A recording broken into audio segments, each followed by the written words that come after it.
Les urgences.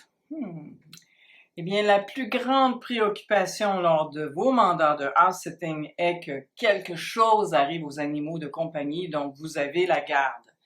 Malheureusement, des accidents se produisent. Les animaux de compagnie vieillissent et tombent malades. Les animaux médicamentés peuvent eux aussi avoir des réactions et même mourir.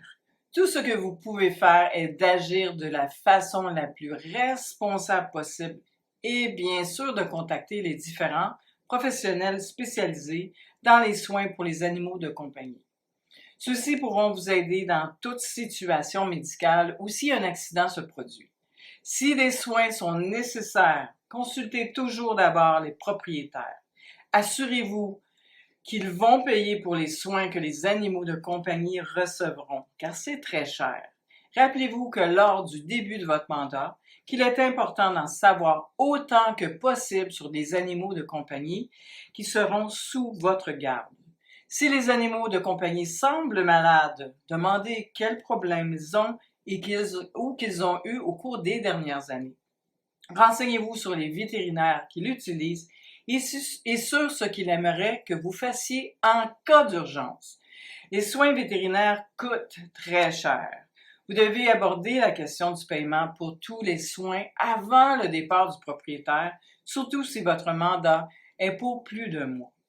Dans la plupart des cas, ils peuvent payer les frais directement au vétérinaire. Il est cependant préférable d'être clair à ce sujet afin que vous ne finissiez pas par payer tous les frais.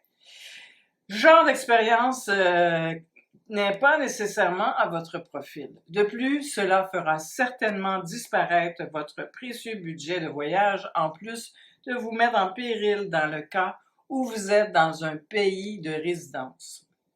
Les lois dans certains pays pourraient s'appliquer à vous si vous ne payez pas les frais de l'animal de compagnie que vous avez apporté chez le vétérinaire. Les propriétaires laissent rarement un animal de compagnie extrêmement malade sous la garde de house-sitter. Cependant, vous pourriez vous retrouver dans cette situation. Considérez donc que cela pourrait vous arriver. Prévoyez une solution avant de vous retrouver dans ce genre de problème. Nous avons couvert à peu près tout ce que vous devez savoir sur le house-sitting. J'espère que vous êtes maintenant inspiré à trouver votre premier mandat.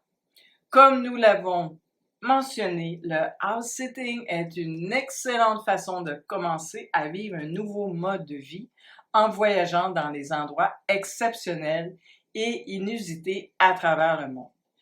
Restez avec nous, nous avons d'autres informations très intéressantes à vous présenter sur comment envisager et organiser votre liberté avec le house-sitting.